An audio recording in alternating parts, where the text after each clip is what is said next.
Students, आज हम करते हैं पृथ्वीराज चौहान एवं मोहम्मद गौरी के मध्य संबंध।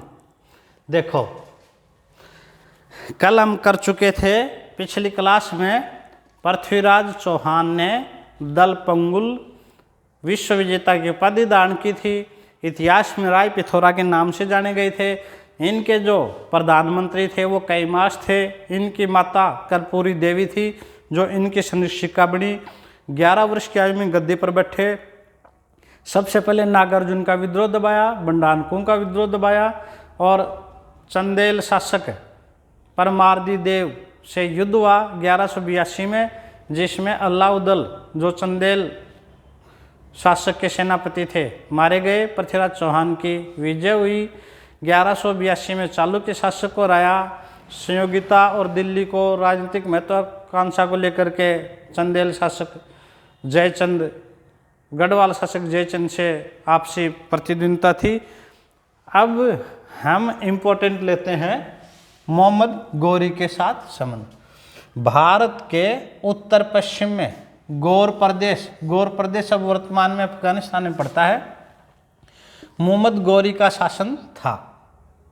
अच्छा, ये पहले मोहम्मद गजनवी है, गजनवी पर भी गौरी ने कब्जा कर लिया था और मोहम्मद गौरी ने 1178 में पंजाब, मुल्तान व सिंध को जीतकर अपने साम्राज्य में मिला लिया था।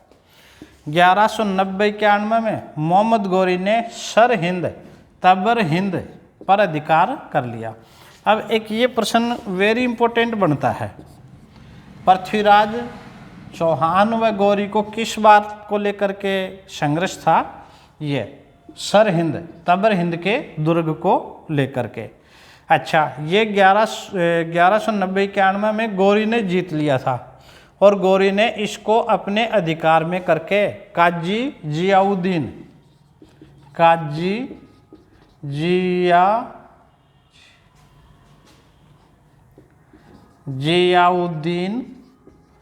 को ये दुर्ग सौंप दिया था।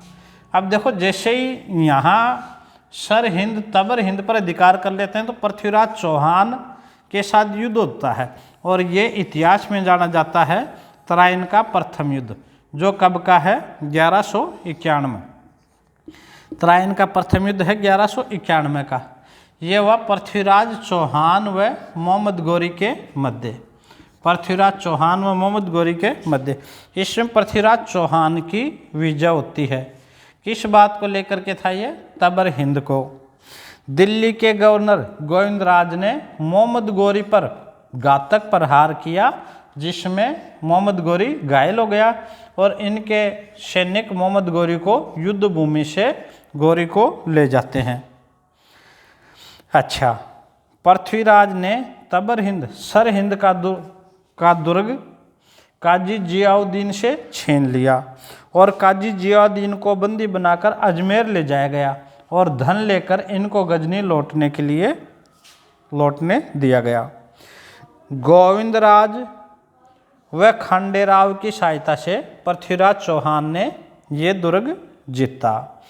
अब देखो, तराइन का जो मैदान है ये कहाँ है? ये वर्तमान में हरियाणा के करनाल जिले में है। करनाल जिला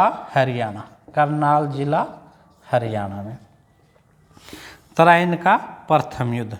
इस तराइन के प्रथम युद्ध में पृथ्वीराज चौहान की जीत होती है, परंतु पृथ्वीराज चौहान ने एक बहुत बड़ी गलती की। युद्ध में घायल मोहम्मद गौरी व उसकी सेना को जाने दिया। ये एक बहुत ही गलत निर्णय था, दूरदर्शितापूर्ण निर्णय था। जबकि पृथ्वीराज चौहान चाहते तो मोहम्मद गौरी को ख़त्म कर सकते थे, इनकी सेना को भी ख़त्म कर सकते थे, परंतु राजपूत शासकों का ये था, घायल और युद्ध भूमि से भागते पर पीछे से वार नहीं करते थे। इतिहासकारों ने घायल को जाने दिया, कुछ ने बड़ाई की है और कुछ ने पृथ्वीराज चौहान की बहुत बड़ी भूल बताई है। चलो, जैसे ही प्रथम तराइन के युद्ध से हारता है, गौरी पुनः गजनी जाकर पूरे युद्ध की तैयारी करता है। पूरे 1 वर्ष तक ये कहते हैं कि गौरी बहुत निराश मुद्रा में था और इस युद्ध से पराजित होकर के निराश मुद्रा में बैठा हुआ अपने कमरे में सोच रहा था और काफ़ी डिप्रेशन में था। तभी वो देखती है कि एक चिट्ठी दीवार पर चढ़ने की कोशिश करती है, वो 16 बार सफल होती है, 17 बार सफल हो जाती है। तब गौरी को एक मोटिवेशन मिलता है कि मैं तो पहली बार आ रहा हूँ, जबकि ये चिट्ठी 17वें प्रयास में सफल होती है तो मैं भी सफल होऊंगा। इसी बात को लेकर पुनः गौरी अच्छी तैयारी करता है। अपनी सेना में तुर्क, ताजिक, अफगानों को सेना में सम्मिलित करके 1,20,000 की सेना तैयार करता है। सेना को संगठित करता है, हथियारों की पूर्ति करता है और पुनः पूरी तैयारी के साथ गौरी लाहौर तथा मुल्तान के मार्ग से 1192 में पुनः तराइन के मैदान में आ पहुंचता है। अब ये तराइन का द्वितीय युद्ध होता है 1192 में।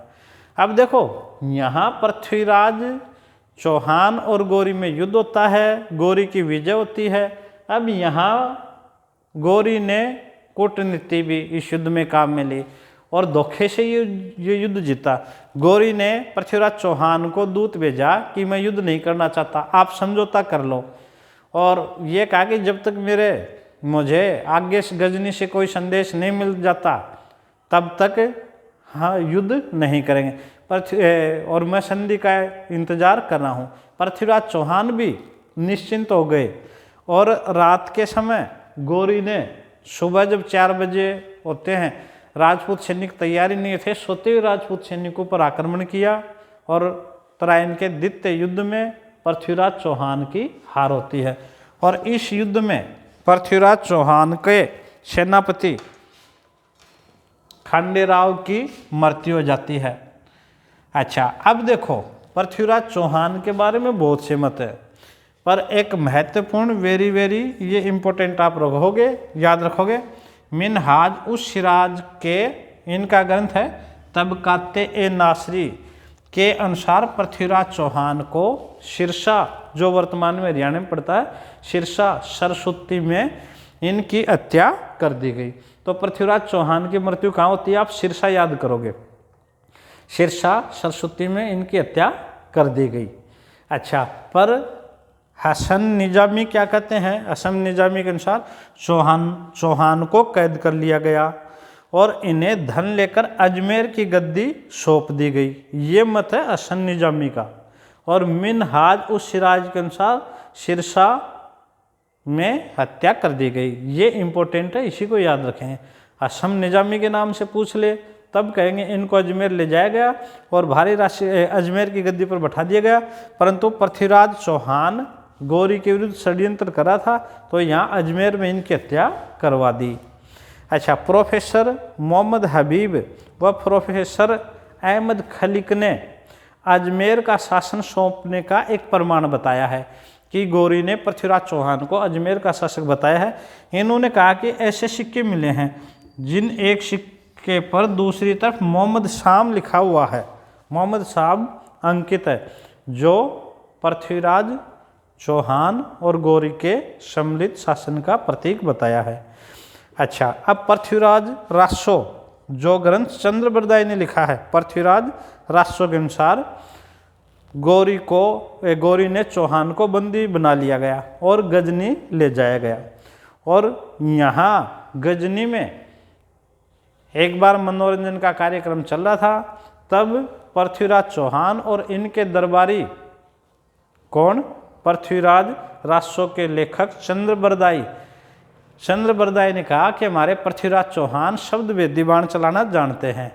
तो दरबार का आयोजन किया और दरबारी ये देखना चाह रहे थे कि शब्द वेदी बाण किस तरह से चलाता है। तो यहाँ सुल्तान काफ़ी ऊंचाई पर बैठा था, पृथ्वीराज चौहान को जेल से लाया गया, हथकड़ी लगी हुई थी, जंजीरों में जकड़े हुए थे और इस वक्त उनके हाथ में बाण दिया जाता है। और पृथ्वीराज रासो के लेखक चंद्रबरदाई एक दोहा पढ़ते हैं, क्या, 4 बांस 24 गज अंगुल अष्ट प्रमाण ता ऊपर सुल्तान है मत चुके चौहान। और इस दोहे को पढ़ करके पृथ्वीराज चौहान ने एक नाप लिया कि 4 बास 24 गज अंगुल अष्ट प्रमाण की इतनी दूर पर सुल्तान सिंहासन पर बैठा है, ता पर सुल्तान है मत चुके चौहान। और पृथ्वीराज चौहान ने मोहम्मद गोरी पर शब्द वेदी बाण चला करके हत्या कर दी। फिर पृथ्वीराज चौहान और चंद्रबरदाई आत्महत्या कर लेते हैं।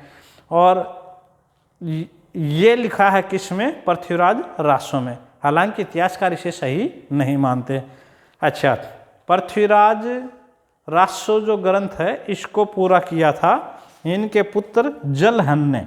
जलहन पृथ्वीराज रासो के चंद्रबरदाई की मृत्यु होने पर जलहन ने इस ग्रंथ को पूरा किया था।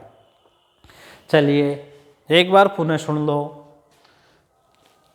तराइन का प्रथम युद्ध कब का है? 1191 का। जीत किसकी होती है? पृथ्वीराज चौहान की। तराइन कहाँ है? करनाल में। अच्छा, इस समय दिल्ली के गवर्नर गोविंदराज ने घायल कर दिया था गौरी को, और खांडेराव था इनकी सेना का सेनापति। तराइन का द्वितीय युद्ध होता है 1192। अच्छा, पुनः तराइन हरियाणा में ही है, और इस बार पृथ्वीराज चौहान की पराजय होती है। और मिनहाजुल सिराज के अनुसार, इनका ग्रंथ है तबकाते नासरी के अनुसार, सिरसा हरियाणा में इनकी हत्या कर दी जाती है। इंपॉर्टेंट है, याद रख लोगे। असम निजामी के अनुसार चौहान को कैद कर लिया जाता है और धनराशि लेकर अजमेर सौंप दिया जाता है, पर षड्यंत्र के कारण अजमेर में हत्या की जाती है। मोहम्मद हबीब और अहमद खलीक इसके संबंध में सिक्कों का प्रमाण देते हैं, श्री मोहम्मद शाम। और पृथ्वीराज रासो के अनुसार इनको बंदी बना करके गजनी ले जाया गया, और जहाँ चौहान ने गौरी की हत्या कर दी, और फिर बाद में पृथ्वीराज चौहान और चंद्रबरदाई ने आत्महत्या कर ली।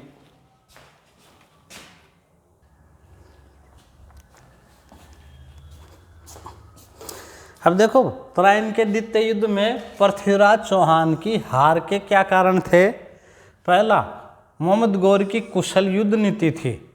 पृथ्वीराज चौहान ने अपने चारों राजाओं को शत्रु बना लिया, चालुक्य, गढ़वाल, चंदेल। पृथ्वीराज चौहान में दूरदर्शिता का अभाव था। तराइन के प्रथम युद्ध में गौरी का पीछा नहीं किया, कमजोर गुप्तचरवेश था। पृथ्वीराज चौहान को गौरी ने धोखे में रखा कि मैं संधि करना चाहता हूँ, दुश्मन की शक्ति को कम आंकना और आमोद प्रमोद में व्यस्त रहना। ये थे पृथ्वीराज चौहान की हार के कारण। फिर वेरी इंपॉर्टेंट, तराइन के द्वितीय युद्ध का परिणाम, क्या परिणाम निकला? भारत में मुस्लिम साम्राज्य की स्थापना। इसी तराइन के द्वितीय युद्ध से भारत में मुस्लिम साम्राज्य की स्थापना हो जाती है और गुलाम वंश की नींव पड़ती है। गौरी चला गया था, परंतु अपने गुलाम कुतुबुद्दीन ऐबक को छोड़ के जाता है। अच्छा, पृथ्वीराज चौहान के दरबार के प्रसिद्ध विद्वान कौन कौन थे? वागीश्वर, जनार्दन, पृथ्वी भट्ट, जैनक, जिन्होंने पृथ्वीराज विजय लिखी थी, चंद्रबरदाई, पृथ्वीराज रासो का लेखक। पृथ्वीराज चौहान की छत्री काबुल में बनी है, परंतु पृथ्वीराज का स्मारक तारागढ़ अजमेर में है। एक इम्पोर्टेंट प्रश्न है, ख्वाजा मोइनुद्दीन चिश्ती इनके काल में गौरी के साथ अजमेर आया था। तो चिश्ती किसके काल में आया? पृथ्वीराज चौहान के काल में। और पृथ्वीराज चौहान के काल में सरस्वती कंठाभरण संस्कृत पाठशाला में 85 विषयों का अध्यापन किया जाता था। तो इस तरह से पृथ्वीराज चौहान अंतिम शासक थे, और इसके बाद भारत में मुस्लिम शासन स्थापित हो जाता है। अच्छा, अब कल की जो क्लास है उसमें पढ़ेंगे हम रणथंभौर के चौहान।